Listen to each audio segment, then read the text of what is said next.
Viele von euch kennen mich ja gut und ihr wisst, ich bin so der Typ, ich will nicht nur blind glauben, ich möchte etwas verstehen. Wenn ich etwas nicht verstehe, dann habe ich enorm Mühe, das anzunehmen. Und ihr könnt euch vorstellen, so als Teenager, der aufgewachsen ist in einer Kirche, die nicht so intellektuell betont ist, wurde das zur Herausforderung.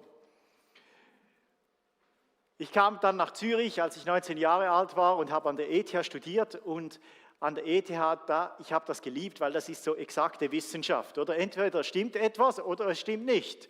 Und wenn es falsch ist, dann ist es falsch und dann geht die Rechnung nicht auf. Und wenn es stimmt, dann geht es auf und die Lösung ist da.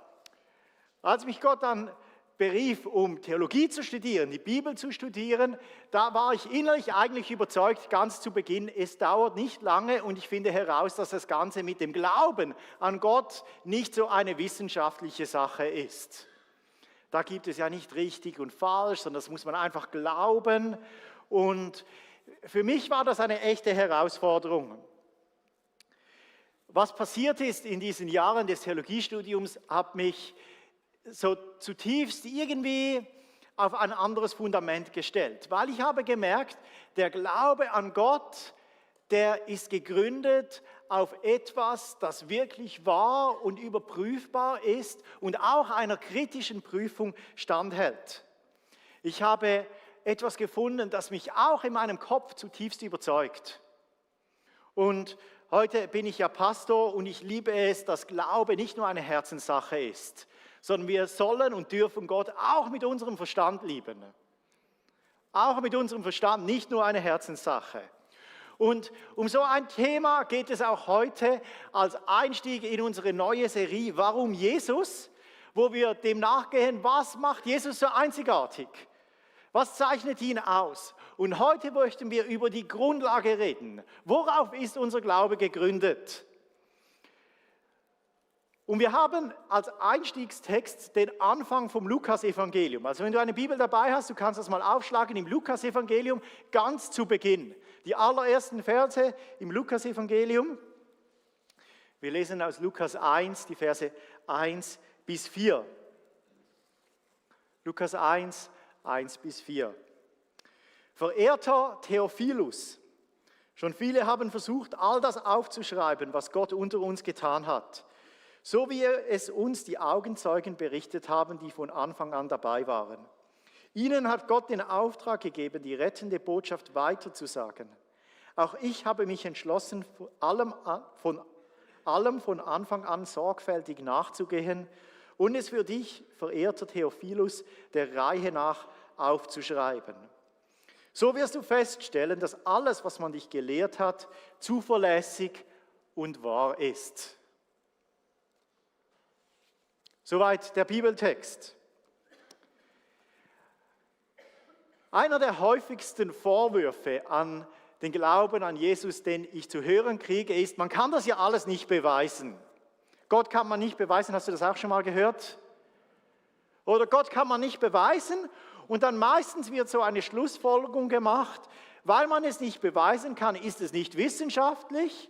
Und weil es nicht wissenschaftlich ist, ist es nicht sinnvoll, dem sein Vertrauen zu schenken. Das wird dabei meistens angenommen. Diese Logik hast du wahrscheinlich auch schon mal gehört.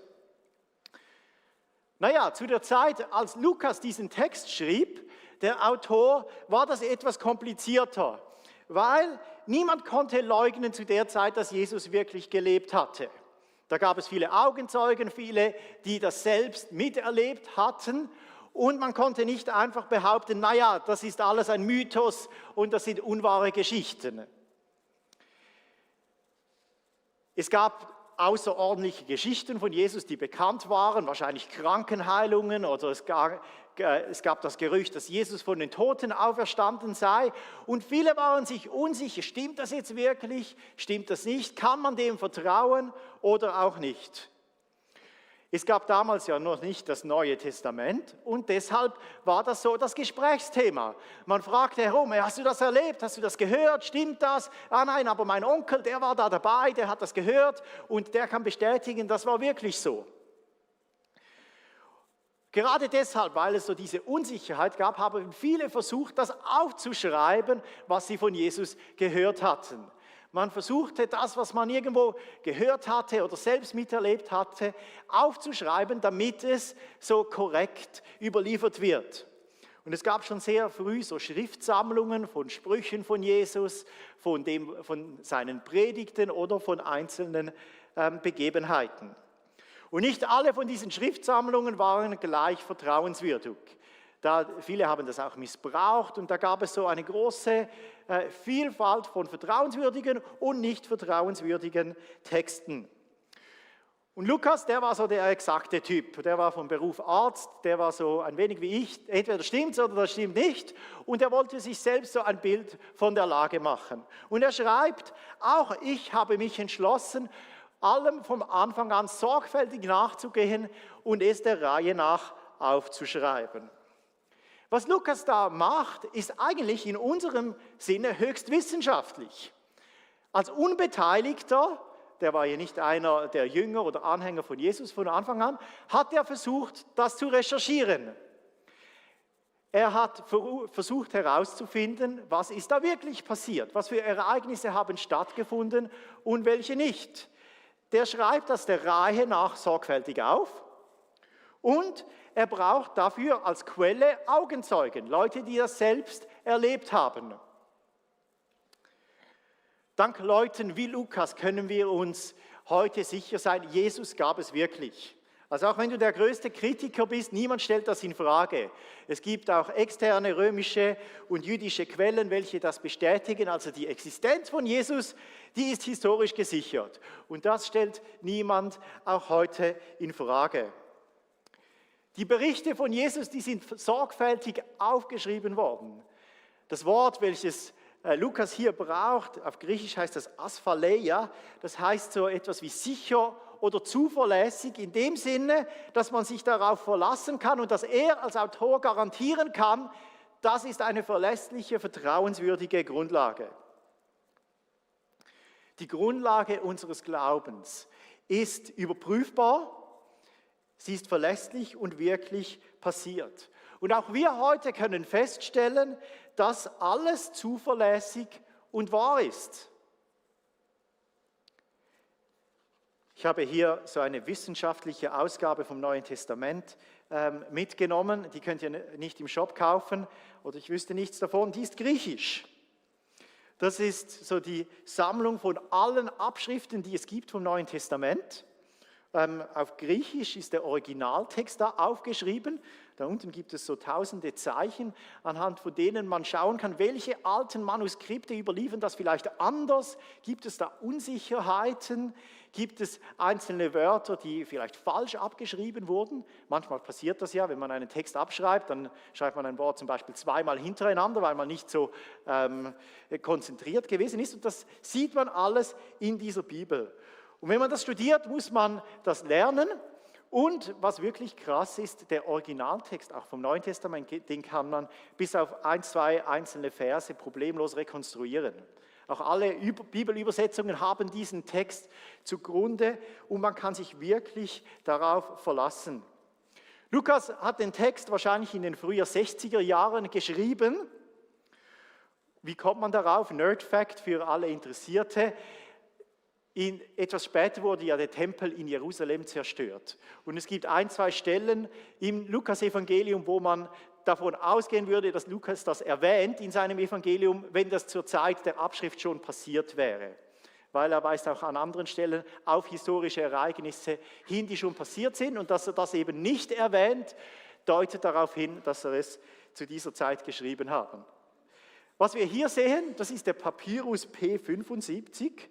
Man nennt ihn auch den Bodmer-Papyrus, den kann man sich anschauen gehen, wenn man will. Der datiert etwa 175 bis 225 nach Christus. Das ist die älteste Abschrift, die wir haben vom Lukas-Evangelium. Das ist ein kurzer Text, das Lukas 3 ist da aufgeschrieben. Das ist etwa, etwa 100 Jahre nach der originalen Abschrift ist das verfasst worden. Also da gibt es Abschriften, die sind uralt. Das ist zwar etwa 100 Jahre nach dem Text, als Lukas das Original geschrieben hat, aber es gibt so viele solche Abschriften, dass man problemlos rekonstruieren kann, wie der originale Text ausgesehen hat. Es gibt übrigens aus der frühen Kirche keine einzige Stimme, die Lukas als Autor des Evangeliums oder den Inhalt irgendwo anzweifelt. Und wenn das so einer dieser eher fragwürdigen Quellen gewesen wäre, dann gäbe es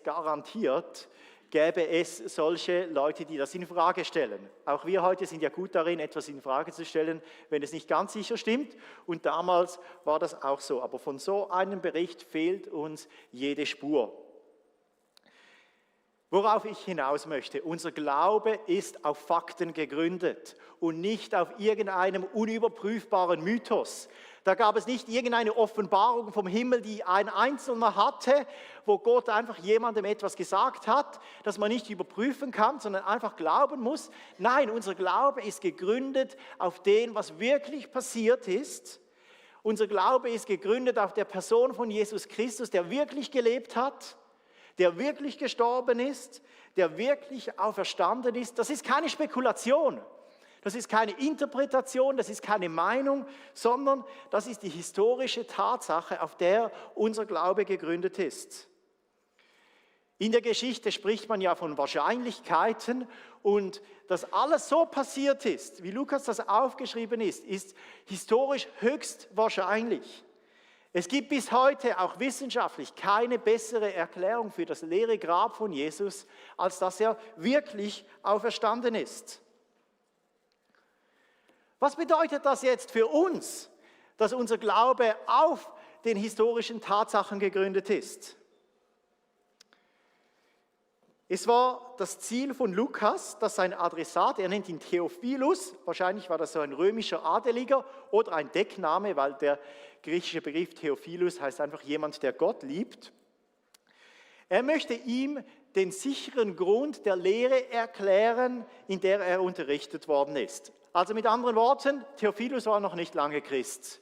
Der war relativ neu dabei im christlichen Glauben und er wollte, dass dieser Theophilus in seinem Herzen und in seinem Verstand Gewissheit bekommt, dass das, was aufgeschrieben ist, zuverlässig und wahr ist.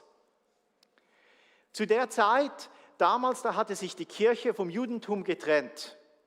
Und da gab es große Diskussionen und Anfeindungen von den Juden, wer ist das wahre Volk Gottes? Sind das die Juden? Sind das jetzt die Christen? Für wen gelten all die Versprechen, die in der Bibel da sind? Und in der griechischen Kultur, da gab es ganz viele Weltanschauungen. Da gab es viele Götter, da gab es verschiedene Ideologien. Und warum sollte jetzt der christliche Glaube genau der richtige sein? Für Neubekehrte wie der Theophilus war das eine Herausforderung. Und so ist es auch für uns heute. Da gibt es so viele Meinungen. Wie kann ich mir sicher sein, dass der christliche Glaube der wahre, richtige Glaube ist und nicht einfach einer von vielen? Und da kommen wir zu einem ganz spannenden Punkt. Warum schreibt Lukas ein ganzes Evangelium, einen Bericht, um diesem Theophilus zu zeigen, dass sein Glaube, wir würden sagen, verhebt? Warum beruft sich Lukas nicht auf ein Erlebnis, das Theophilus mal hatte? Weißt du noch, in diesem Gottesdienst, als es dir so warm ums Herz wurde, das beweist doch, dass es Gott wirklich gibt. Warum beruft er sich nicht auf ein Wunder, das er vielleicht erlebt hat? Warum beruft er sich nicht auf, ja, die Apostel, die haben geglaubt und wenn die das glauben, solltest du das auch glauben? Warum schreibt er ihnen einen Bericht? Die Frage ist, worauf gründet unser Glaube? Worauf berufen wir uns, wenn wir uns mal diese Fragen stellen, etwas kritisch? Warum sollte der Glaube an Jesus der richtige Glaube sein? Warum sollten wir uns darauf verlassen? Und da gibt es auch so falsche Grundlagen, die wir unserem Glauben geben können und auch wir heute sind in der Gefahr, dass wir das tun. Da gibt es diejenigen, die nehmen das Gefühl als Grundlage ihres Glaubens. Das sind diejenigen, die betonen, ich möchte Gott erleben. Und man kann Gott erleben und ich möchte ihn erleben. Weil wenn ich ihn erlebe, dann merke ich, dass das wahr ist. Da gibt es diejenigen, die nehmen etwas Übernatürliches als Grundlage für ihren Glauben. Etwas, das menschlich nicht erklärbar ist. Und weil das genau nicht erklärbar ist, muss es ja auch einen Gott geben, der das möglich gemacht hat oder das getan hat. Und da gibt es diejenigen, die würden das vielleicht nicht so behaupten, aber die machen einfach blind mit. Die sind dabei, weil jemand anderes dabei ist. Sie haben ihren Glauben vielleicht noch nie kritisch hinterfragt. Das sind viele, die auch mit frommen Eltern aufgewachsen sind. Sie sind dabei, weil andere dazugehören und glauben und sie einfach da mitmachen. Und ich möchte ehrlich mit euch sein, wenn das die Grundlage deines Glaubens ist, dann wird das früher oder später in sich zusammenfallen. Das sind Grundlagen, welche nicht geeignet sind für den Glauben an Jesus. Da kommt die Zeit, früher oder später garantiert, da wirst du Gott nicht mehr spüren. Da wirst du im Gottesdienst sitzen und einfach nichts spüren. Da gibt es eine Worship-Zeit und es läuft dir nicht kalt den Rücken herab. Du findest es vielleicht so langweilig. Das wird früher oder später passieren. Und wenn dein Glaube auf deinen Gefühlen gegründet ist, dann wirst du daran verzweifeln. Wenn dein Glaube auf der Unerklärbarkeit eines Erlebnisses gegründet ist und du vielleicht plötzlich eine alternative Erklärung dafür findest oder die Wissenschaft plötzlich eine neue Erklärung dafür gefunden hat, dann fällt diese Grundlage in sich zusammen. Und es braucht Gott gar nicht mehr wirklich, weil das ja alles natürlich und wissenschaftlich erklärbar ist. Und wenn dein Glaube auf anderen gegründet ist und die vielleicht wegziehen von Zürich, was ist dann mit dir? Oder wenn sie selbst eine Phase haben, wo sie Gott den Rücken kehren, was ist dann mit dir, wenn du einfach blind mitmachst? Dann wird dir den Boden unter den Füßen weggezogen. Die Grundlage unseres Glaubens, es sind nicht Gefühle, es sind nicht übernatürliche Wunder, es sind nicht andere Menschen, sondern unser Glaube ist gegründet auf dem echten, reellen Jesus, der wirklich gelebt hat, der wirklich gestorben ist, der wirklich auferstanden ist. Die Grundlage unseres Glaubens sind die Worte, die er wirklich gesprochen hat. Und auf diesen Worten, an denen können wir uns festhalten und daran können wir uns vertrauen. Wenn Jesus versprochen hat, ich bin immer mit euch, dann ist er es wirklich immer. Da muss er auch nicht beten, bitte Jesus sei mit mir, er hat es versprochen. Wenn er wirklich auferstanden ist, dann lebt er völlig unabhängig davon, ob du das fühlst oder nicht. Er lebt, ob du das fühlst oder nicht. Es gibt ihn. Er ist auferstanden. Und es ist völlig unabhängig von unseren Gefühlen. Also wenn du Gott mal nicht spürst, dann kannst du dich darauf berufen. Aber er ist ja wirklich auferstanden, also muss es ihn irgendwo geben, oder? Wenn er wirklich lebt und ich ihn nicht spüre, dann ist das einfach, ich spüre ihn nicht. Das ist das Problem, aber nicht, dass es ihn nicht gibt. Wenn Jesus den Tod überwunden hat, wenn er auferstanden ist, dann ist ihm absolut nichts unmöglich. Und dann ist sowohl das Natürliche wie das Übernatürliche für ihn völlig normal. Wenn das Wunder passiert und wenn es nicht passiert, ist er trotzdem völlig dabei. Die Unterscheidung natürlich, übernatürlich gibt es ja nur für uns, weil wir irgendwo beschränkt sind.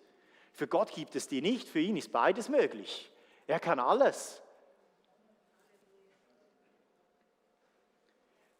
Jesus verspricht, dass er allgegenwärtig ist, also auch im Natürlichen, nicht nur dann, wenn etwas Außergewöhnliches passiert. Wenn dein Glaube nicht auf anderen Menschen gegründet ist, sondern du Jesus nachfolgst, dann kann passieren, was auch immer will in deinem Umfeld, du folgst Jesus nach. Eines Tages wirst auch du alleine vor Jesus stehen und du kannst dich nicht berufen, ja, aber mein Nachbar übrigens, sondern du wirst alleine vor ihm stehen. Was heißt das für uns so ganz konkret? Dieses Wort, die Bibel, muss die Grundlage unseres Glaubens sein. Weil das ist die einzige Überlieferung, die wir haben von diesem echten historischen Jesus, der gelebt hat. Die Bibel darf nicht irgendeine Randnotiz sein, sondern sie muss das Buch sein, welches unseren Glauben prägt und die Worte, die wir als Grundlage für unseren Glauben nehmen. Wenn du keine Ahnung hast, wie du die Bibel lesen sollst, ein paar Tipps für dich. Da gibt es eine gute App, die heißt Bible Tunes. Lad dir die herunter auf deinem Handy, da gibt es Leute, die erklären dir die Bibel Tag für Tag. Oder wie wäre es mal, auf die Seite des Bibellesenbundes zu gehen, bibellesebund.ch. Da gibt es einen ganzen Verband, der sich nichts anderes zum Ziel gesetzt hat, als dir zu helfen, die Bibel zu lesen. Schau mal da hinein, da gibt es Bücher, Hefte, Apps, alles Mögliche, die dir helfen, die Bibel kennenzulernen. Also wenn ich mein Leben gründe auf dem, was Jesus gesagt hat, möchte ich wissen, was er wirklich gesagt hat und was nicht. Wenn du das nicht weißt, ziemlich schwierig, oder? Aber wenn du weißt, das hat er gesagt, dann kannst du dich darauf berufen und wirst erleben, dass er zu seinem Wort steht. Wenn du dann mal so richtig tief graben willst, die Fragen, die du sonst nicht selbst herausfindest, wir laden dich herzlich an unsere Buch Eck Academy ein. Einmal im Monat lernst du, im Titel ist es drin, Theologie für das Leben. Also nicht nur Kopfwissen, sondern aber auch Kopfwissen, das dir hilft, im Alltag dein Fundament für den Glauben so richtig gut aufzubauen. Die Buch-Eck Academy ist offen für alle unsere Mitglieder, die irgendwo dabei sind in der Kirche. Wenn du das noch nicht bist, dann wäre das vielleicht ein guter Schubs, um da mal dich zu entscheiden, da möchte ich dazugehören. Unsere Kleingruppen sind Gold wert. Natürlich ist mein Glaube nicht auf anderen Menschen gegründet, aber du bist auch nicht der Einzige, der glaubt. Und jeder von uns hat blinde Flecken. Jeder von uns braucht Ergänzung. Jeder von uns muss von anderen lernen. Und genau das passiert in der Kleingruppe. Ich lerne Jesus ja nicht nur selbst kennen, sondern wenn Jesus in dir lebt, dann kann ich ihn auch durch dich kennenlernen. Und da gibt es Leute, die haben eine andere Sicht. Es hilft mir, wenn sie mit mir zusammen beten. Die können mir Dinge erklären, die kann ich selbst nicht erklären. Und übrigens auch umgekehrt, da gibt es Leute, die möchten von dir lernen. Die brauchen deine Geschichte, die brauchen dein Wissen, die brauchen dein Mitgefühl, die brauchen deine Hilfe. Und genau das passiert in unseren Kleingruppen Woche für Woche. Wenn du dich einer Kleingruppe anschließen willst, so sieht der Flyer aus, den wir im Foyer haben. Da kommst du auf eine Internetseite, wo du alle Kleingruppen dir mal anschauen kannst. Alternativ, wenn du den Mut hast, kannst du auch einfach jemanden fragen, der so aussieht, als ob er schon länger da in der Kirche dabei ist, und er hilft dir sehr gerne, eine Kleingruppe zu finden. Wenn du dies tust und den echten, wahren Jesus und sein Wort als Grundlage für den Glauben nimmst, dann wird dasselbe passieren wie auch dem Theophilus. So wirst du feststellen, dass alles, was man dich gelehrt hat, zuverlässig und wahr ist. Wenn ich mir so vorstelle, Lukas schreibt dieses Evangelium, der recherchiert, der macht Interviews, der macht Reisen, der liest Bücher, hört sich Podcasts an. Nein, die gab es damals noch nicht, aber der informiert sich. Und wahrscheinlich war der schon ziemlich erfasst von Jesus danach und dachte sich, das muss ich weitergeben. Und er dachte sich, hey, viele haben das auch schon probiert, aber auch ich, für dich, Theophilus, mache ich mir die Mühe. Und es hat mich ziemlich bewegt. Jetzt hat Lukas einen Freund oder Bekannten, diesen Theophilus. Und was der unternimmt, um diesem Theophilus zu helfen, ihm seinen Glauben weiterzukommen, das ist ja schon ziemlich krass. Was für ein Aufwand, um einer Person zu helfen, im Glauben eine gute Grundlage zu bekommen. Der wusste ja nicht, dass sein Buch, das Lukas-Evangelium, um die Welt gehen würde. Der hat das einfach mal für eine Person geschrieben. Und er tut das, all das für dich, für ihn, für diesen Theophilus. Und ich habe mich selbst gefragt, bin ich da vielleicht etwas träge geworden? Was ich auf mich nehmen würde, welchen Aufwand ich auf mich nehmen würde, um jemandem zu helfen, ein gutes Glaubensfundament zu bekommen. Dann lade ich jemanden mal von Zeit zu Zeit in einen Gottesdienst ein und bete für meine Freunde, die Gott nicht kennen, und denke so, check, abgeschlossen, ich habe da auch etwas getan. was Lukas da investiert hat, um einer Person zu helfen, im Glauben weiterzukommen, das beeindruckt mich tief. Vielleicht heißt dein Freund nicht Theophilus, vielleicht heißt sie Sarah oder Peter oder Heinz. Wenn du Kinder hast, dann gehören deine Kinder garantiert dazu. Was würdest du tun, um ihnen den Glauben näher zu bringen? Um sie zu überzeugen, dass die Grundlage ihres Glaubens verhebt, dass das wahr ist, dass das zuverlässig ist. Wärst du bereit, so eine Extrameile zu gehen, zu recherchieren, dem nachzugehen, um ihnen zu helfen, im Glauben den nächsten Schritt zu nehmen? Letzte Woche hat mich jemand angerufen von meinen Freunden und ist herausgefordert worden, weil jemand in seinem Umfeld an die Allversöhnung glaubt, also dass alle Menschen in den Himmel kommen. Und es ist ein studierter Typ und da dachte ich mir so, ja, schau doch selber, du bist informiert, du kennst dich da aus, schau doch selbst nach. Dann habe ich die Predigt vorbereitet und merkte so, wow. Also Lukas schreibt am Evangelium, um jemand anderem zu helfen und ich bin zu faul, um ein wenig Recherche zu betreiben, um einem Freund von mir zu helfen. Die Stimme, das ist nicht der Heilige Geist in mir. Das ist die faule, selbstsüchtige alte Natur. Gottes Geist hingegen drängt mich, dass ich sage, für dich würde ich auch die Extrameile gehen. Für dich würde ich ein Kinderbuch lesen, um zu schauen, ob das für meine Kinder geeignet ist, auch wenn es für mich vielleicht nicht so spannend ist. Für dich wäre ich bereit, auch den extra Aufwand auf mich zu nehmen, den es braucht. Und ich empfinde so, dass Gott uns auch ein wenig herausfordert. Sind wir bereit, wie Lukas, die Extrameile zu gehen? Sind wir bereit zu recherchieren? Sind wir bereit, keinen Aufwand zu scheuen, um unseren Freunden zu helfen, im Glauben einen nächsten Schritt zu gehen? Lasst uns doch einander anspornen, dass wir nicht faul und träge und selbstsüchtig werden und uns irgendwann zufrieden geben mit dem, dass halt gewisse Leute in unserem Umfeld halt nicht an Gott glauben oder irgendwo am Punkt stehen bleiben, wo sie sind, sondern lasst uns diejenigen sein wie Lukas, die getrieben vom Heiligen Geist sagen, auch ich möchte für dich tun, was auch immer nötig ist, damit du Jesus kennenlernen kannst. Lasst uns zusammen aufstehen.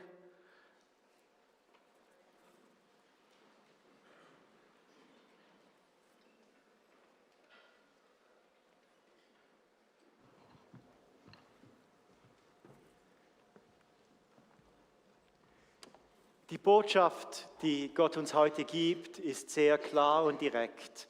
Jesus ist nicht eine Option unter vielen, nicht ein weiterer Guru oder Religionsgründer. Er ist der einzige Sohn Gottes, der wirklich Mensch geworden ist. Er ist der Einzige, der selbst auferstanden ist von den Toten. Er ist der einzige Retter dieser Welt. Er ist der Einzige, der auch dich retten kann. Es gibt eine verlässliche Grundlage dafür, dass du ihm dein Vertrauen schenken kannst.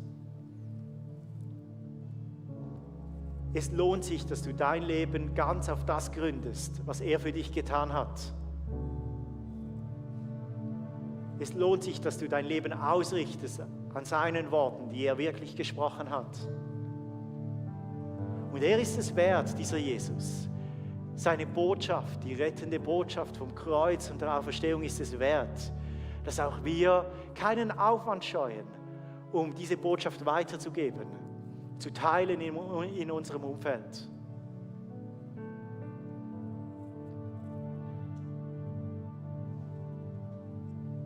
Und derselbe Heilige Geist, der damals Lukas angetrieben und inspiriert hat, dieses Buch zu schreiben, der ist auch heute Morgen hier. Und er möchte auch in dir dir einen Stups geben.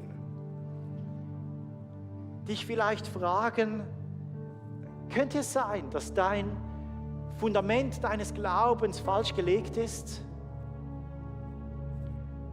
Könnte es sein, dass da zu viele Gefühle oder Erlebnisse oder andere Menschen für dich diejenigen sind, von denen du deinen Glauben abhängig machst?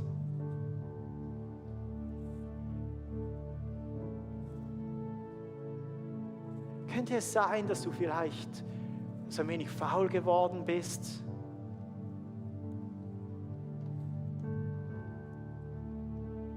Wir möchten jetzt in eine Zeit des Gebets gehen, eine Zeit auch des Lobpreises, wo du Gott eine Antwort gibst auf sein Wort.